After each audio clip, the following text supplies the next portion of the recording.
Greetings ladies and gentlemen, my name is Mangs, and I welcome you guys to another Fire Emblem character spotlights. Today we are taking a look at our first non-player character spotlight, but still perhaps one of the more popular figures in the series. This spotlight features the one and only descendant of Crusader Fala and Loptyr, the man whose wicked schemes would lead him to become the first Emperor of the Grannvale Empire, Alvis. Alvis hails from Velthomer, and is a descendant of the Crusader Fala, possessing major holy blood. He does, however, also have minor Loptyr blood flowing through his veins, which is something he tries to hide from the public. Alvis was born the son of Victor, the Duke of Velthomer, also a descendant of Crusader Fala, and his mother was a beautiful woman named Cigyun, who was also the one he inherited his Loptyr bloodline from. He is the half-brother of Azel and Diodora, both playable characters in the first generation of the game. He is also the father of Julius, the main antagonist of the second generation, as well as Julia, a playable character in the second generation, who both happens to be half-siblings to Saias. Alvis also has an illegitimate son named Saias, who inherited his major Fala holy blood, and is a playable character in Tracia 776. Are you confused yet? Cause we're just getting started. Growing up, Alvis's childhood was not an easy one. His father Victor, the Duke of Velthomer, was a big womanizer and had multiple lovers and many affairs going on at the same time. Victor was known for drinking heavily and often grew quite violent in his drunken stupor. One night he drank too much and raped a handmaiden in his own castle, which would lead to the birth of Azel. Despite being a bastard, Alvis loved his half-brother and took care of him as a stern father figure in place of the neglectful Victor. Due to his father's drinking habits, affairs and ill behavior, his mother Cigyun slowly grew more and more detached from her husband. She eventually fled the castle to get away from her abusive husband, and by pure chance met Prince Kurth of Grannvale, a descendant of Naga.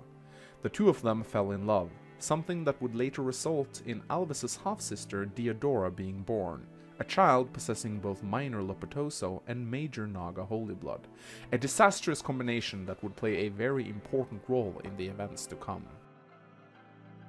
Eventually, Victor would learn of Cigyun's affair with Prince Kurth, and ironically enough did not take it very well.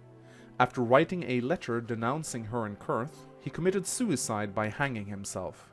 Due to this, Alvis would rise to become the next Duke of Velthomer much sooner than he had expected.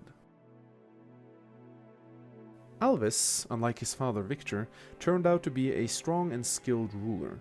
However, as the years went by, he became increasingly aware of something horrible taking place all around Grannvale. Every so often, villages would organize so-called witch hunts, where they would root out descendants of Loptyr and have them burned at the stake in order to prevent the Loptyrian bloodline from being passed on. Watching this made Alvis go into a deep depression, as he had Loptyrian blood coursing through his veins, and feared the people would learn the truth of his dark lineage. At some point during his reign as Duke of Velthomer, Alvis was approached by Archbishop Manfroy of the Loptyr sect, who had stayed hidden for many years in a temple in the Yid Desert. Much to Alvis's dismay, Manfroy was aware of his minor Loptyr holy blood, but instead of threatening him, Manfroy offered his assistance in keeping the truth hidden. Alvis foolishly accepted the aid of the Loptyr sect, and they would become his dark assistants, helping him from the shadows. Watching the witch hunts affected Alvis greatly. He desired to make a world where people could live in peace without being victims of prejudice. It may also be speculated that he took pity upon the followers of the Loptyr sect, who had lived hidden away in fear for centuries, forced to pay for crimes committed by their ancestors. Due to this, he apparently also let some followers of the Loptyr sect, like Manfroy, roam freely around his own castle. Together with Duke Langobald of Dozel and Duke Reptor of Frege, Alvis conspired to assassinate Prince Kurth of Grannvale and put the blame on Duke Wylan of Chalfie, the father of Sir Sigurd. The plan worked perfectly, as Kurth was killed by Langobald during the war in Isaac, and successfully framed Wylan as the murderer. While the war was being fought in Isaac, the barbarian kingdom of Verdain, the neighboring country to Chalfie, had been slowly corrupted from within, with a dark priest from the Lopt sect manipulating King Bauto of Verdane into attacking Chalfi while the Grannvale army was busy fighting in Isaac. This forced Duke Wyland's son, Sir Sigurd, who was stationed at Chalfi Castle, to take up arms in defense of his homeland alongside his trusted knights. Without knowing it, Sigurd was already to be an important pawn in Alvis's plan. Alvis decided to travel from Velthomer to briefly help Sigurd personally in the defense of Chalfi, and upon meeting him on the battlefield, presented him with a precious silver sword as a token of goodwill. This was probably not part of the plan he had made with Langobald and Reptor, as he had his own reasons for befriending Sigurd. Just as Alvis had planned, the Holy Knight gracefully accepted the sword and thanked Alvis for his kindness, playing right into his hands. Alvis would wisely keep his head down from now on, and did not take part in the major string of events that followed the invasion of Verdane. But when Sigurd returned from his war in Augustria, Langobald and Reptor attempted to apprehend him for conspiring with his father in murdering Prince Kurth, forcing Sigurd and his liberation army to flee to the kingdom of Silesia.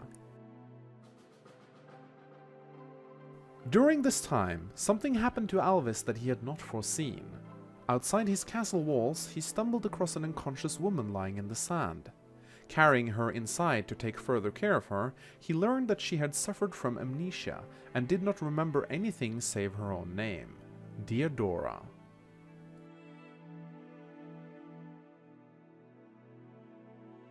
Alvis was not aware that this was all a ploy from Manfroy, who had kidnapped Diodora from Sigurd, brainwashed her, and conveniently placed her outside the castle so that Alvis would find her. Whether or not Manfroy had also cast a spell on Alvis to make him fall in love with Diodora is unknown, though she was an extremely beautiful lady who seemed to possess an almost unnatural ability to captivate most men who laid eyes on her, meaning Manfroy may not have needed any additional assistance. Not long after, Alvis would ask Diodora to become his wife, and the father of King Kurth, King Azmur, who was now sickly on his deathbed, sanctioned the marriage, neither of them aware that she had already married Sir Sigurd back in Augustria, and even given him a child named Cigyun. Recovering from their stay in Silesia, Sigurd's liberation army would return to Grannvale and wage war on Duke Langobald and Duke Reptor. Alvis manipulated the two noble lords into taking Sigurd's liberation army lightly, claiming there were no need to involve the rotten Ritter of Velthomer in the conflict, and therefore managed to stay mostly neutral while Sigurd's army fought against the other lords. Right before the Battle of Barhara, Duke Wyland, who was being held captive, miraculously managed to escape his cell with the Holy Tyrfing, the legendary sword of Chalfi. And while he was greatly wounded in the escape attempts, he managed to meet up with Sigurd on the battlefield and hand over the holy sword to his son before dying, giving Sigurd a massive advantage in the battle. It is heavily speculated that Alvis and the Loptyr sect may have had a hand in freeing Wyland prior to the battle in order to help Sigurd, as Alvis needed him alive for his plan to work.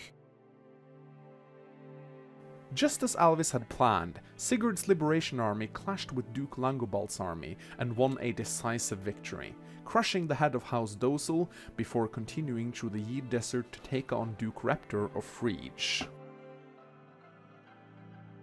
At this point, Sigurd's liberation army was exhausted from fighting multiple armies, and the long march through the Yid Desert also wore heavily on them. Whilst Reptor's army was well rested and ready at Velthomer Castle, and had the advantage of both terrain and numbers. To further cement Reptor's victory, Alvis sent his mages, led by General Ada, his trusted confidant, to assist him against Sigurd. However, as Reptor's army moved out to engage the Liberation Army, Ada turned on him by orders from Alvis, raining meteors down from the sky upon the unknowing Frege soldiers, spreading chaos and panic amongst the ranks. Sigurd seized this opportunity and charged Reptor's army head-on, meeting the Duke of Frege on the battlefield in single combat and defeating him with the Holy Tyrfing. As Sigurd rode victoriously up to Velthomer Castle, he was greeted warmly by General Ada, who claimed Alvis was waiting for him at Barhara Castle, grateful for Sigurd taking out the traitors Reptor and Langobalds, who according to him plotted to overthrow the king. Putting their weapons aside, Sigurd's liberation army received a hero's welcome at Barhara, believing the long war to be finally over. However, Alvis had planned this all along. As soon as the ceremony was over, he sentenced Sigurd publicly to death for conspiring against the throne, but not before introducing him to his wife Diodora first. Alvis most likely had to do this to give Diodora a reason for his actions against Sigurd, as he proclaimed the knight guilty of murdering her father, Prince Kurth. After sending her back inside the castle, he ordered his soldiers to rain down fiery meteors on the unsuspecting Liberation Army, killing most of them before they could even realize what was going on. Sigurd, on the other hand, he killed personally with his powerful family heirloom, the Tome of Fala Flame, incinerating Sigurd and putting an end to the so-called Liberation Army once and for all.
Despite this despicable act, Alvis retained the favor of the people and was now one of the only last noble lords left in Grannvale.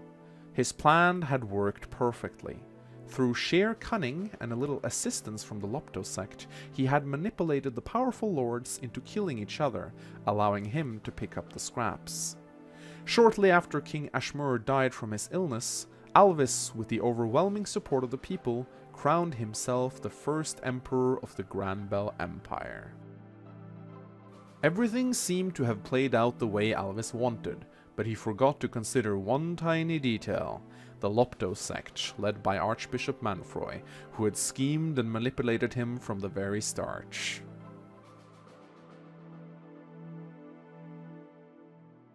Alvis's reign as emperor would usher in a golden age of peace and prosperity in Grannvale, lasting nearly 10 years.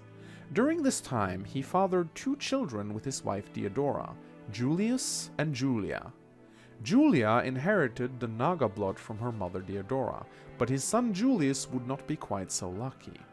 Due to the combination of the minor Loptyr holy blood from both parents, Julius would be born with major Loptyr blood, just as Manfroy and the Loptyr sect had foreseen.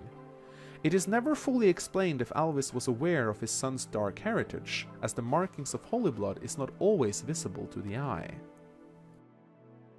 When Julius was only 7 years old, Manfroy bestowed upon him a dark book known as the Tome of Loptyr, which would corrupt his soul, essentially killing the boy and allowing the Dark Lord to take over his body. Shortly after, Julius viciously killed his own mother Diodora in an attempt to extinguish the Naga bloodline, which he saw as the only threat to himself. But not before Diodora managed to warp Julia outside the castle walls, where she was later found by Levin and taken away. As Julius grew older and more powerful, he would slowly start to wrest control over the empire from his father's hands. At first, Alvis attempted to exert control over his own son, but found that he was outmatched both in wits and strength.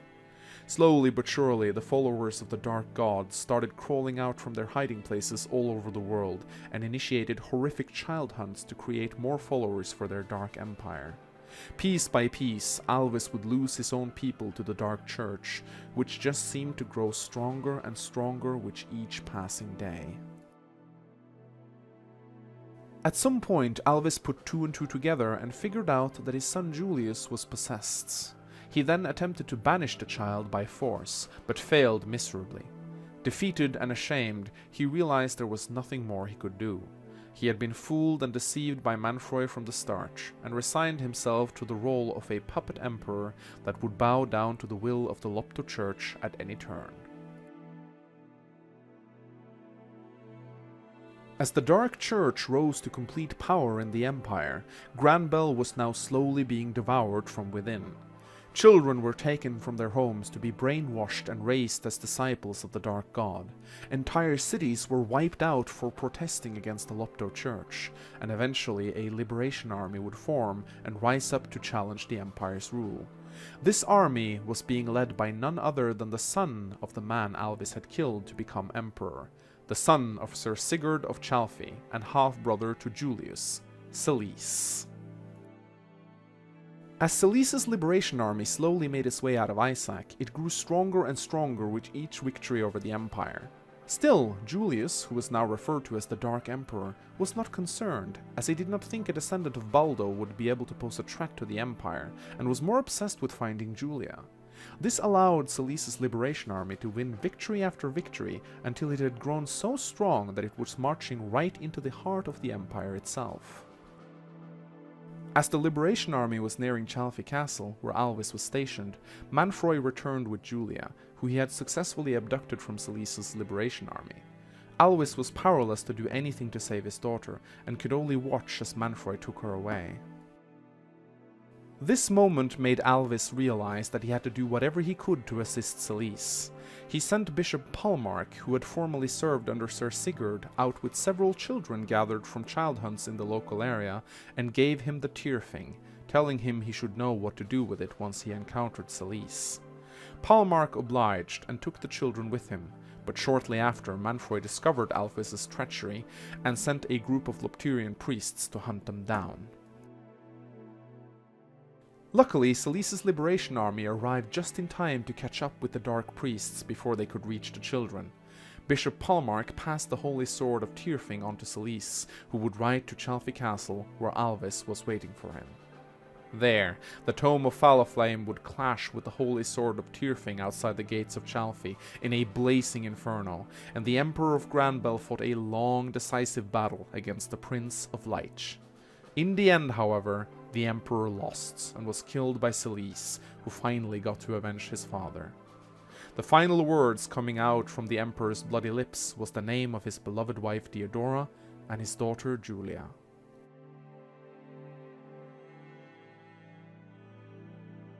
And so ended the tragic tale of Alvis, a complex villain that is perhaps the most popular character in the Fire Emblem series. Not good, but never truly evil either. Alvis was motivated by good intentions that turned bad due to his negligence and failure to realize the importance of his dark lineage. However, after his death, Salice would go on to slay the Dark Emperor Julius and free the world from the clutches of the Loptyrian Empire. In a strange way, it can be argued that Alvis did indeed redeem himself in his final hours. Alvis is a stern man, possessing impressive height and a strong physique for a magic user. He is dominated by the color red, befitting of his Crusader heritage. He also displays Velthomer's holy crests, which is known as the Fire Emblem. Roll credits. His personality seems to be very complex and conflicting. He is shown to be cold, calculated, and devoid of emotion when he needs to be, yet Alvis also displays a lot of affection for his loved ones. He tells Sigurd that Aesel is the most important thing to him, but Aesel himself says that he feels Alvis is a cold and scary figure, and that he is literally scared to death of him. He loves his family, but he has no quarrels killing innocents to obtain his goals. He's the very definition of a villain that is neither good nor evil, but more in the grey zone, and that is probably why he has become such an immensely popular character over the years. Since Alvis is a non-playable character, I will not talk about his growths, but rather his in-game appearances. In the first generation of the game, Alvis simply appears as a friendly NPC in the prologue. He will move towards Sigurd and not attempt to engage in battle with the bandits, though he will defend himself if attacked and incinerate anyone unlucky enough to stand in his path. Through manipulation, it is in fact possible to make him kill the final boss, though it requires a bit of effort and is hardly worth it. Upon reaching Sigurd, he will give him a silver sword before leaving the battlefield. Weirdly enough, Aesel does not have the option to talk to him, despite being his brother.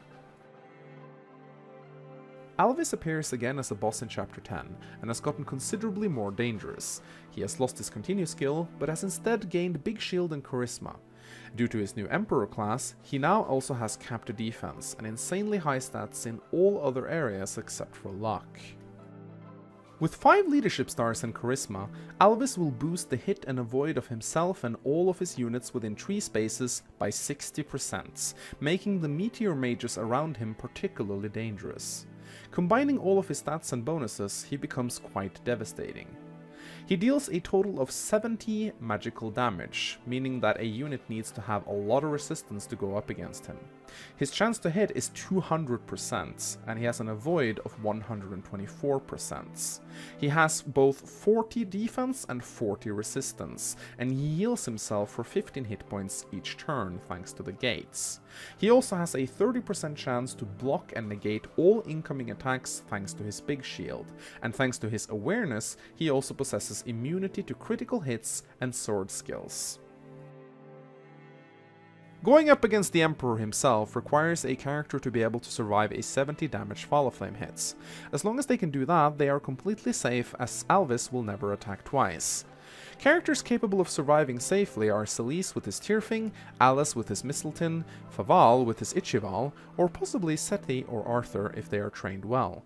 Just remember that if either of them uses the Forseti, they will be at a weapon triangle disadvantage versus the Falaflame, so be careful. The safest bet is probably just to let Salice take him on. He gets an absurd amount of resistance from his Tyrfing, and if you land the killing blow with Salice, you will unlock a special secret event where he gets to talk to the ghost of his parents and receive a life ring, so it's definitely recommended. Overall, this will be one of your toughest fights yet. Make sure you utilize units with charisma, as well as Celice's leadership stars, and don't forget the lover bonuses either, if you have them. There's also a forest tile in range of Alvis on the right side of his castle, which will give a ranged unit attacking a 20% bonus to avoid, which can help a lot when stacked with all the other bonuses. Believe in the Crusaders, and you will surely bring down the Emperor and go on to challenge his evil son. Good luck! Thank you for watching this Fire Emblem character spotlights. Let me know who you want featured in the next episode by telling me in the comments section. If you would be so kind as to give this video a like, that also helps out my channel a ton, and if you hit the subscribe button, you'll be automatically notified when the next video is released. At any rate, my name's been Mangs, and I'll see you guys next time.